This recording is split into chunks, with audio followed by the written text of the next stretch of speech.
Floods here, look, at Colton, from my front window. Good God. Look at that. Yeah, if you've got a petrol engine, you've got to be careful. It's right if you've got a diesel engine, you can drive through flood water.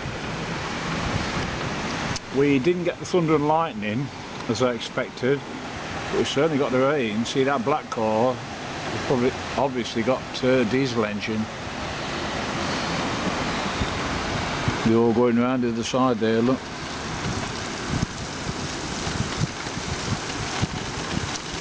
Coming down even harder, look. I've got the window wide open. All that water is rushing down Carlton Hill.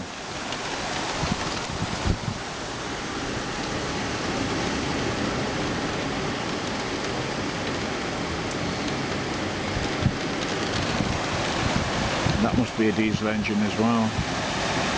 If it's a petrol engine, that's it, it'll come to a halt. Get water around the spark plugs and you're knackered.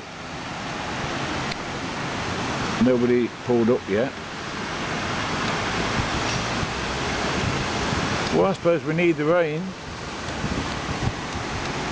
The prayer plant's enjoying the breeze, isn't it? It's fluttering its leaves with pleasure, look. Oh, it's stopped raining. That's it. Right. Time for my dinner. What I'm not going to have is what Peggy was eating earlier. Black pudding. Ugh. Oh my God. It's pig's blood. Dried pig's blood. How on earth could anyone eat black pudding? I was tasting it. Ugh. Spit it out. Fucking tidal waves, look. I suppose I can imagine Graham will say it's lovely, black pudding. It's fucking horrible as far as I'm concerned. Right, it's stopped raining, that's it.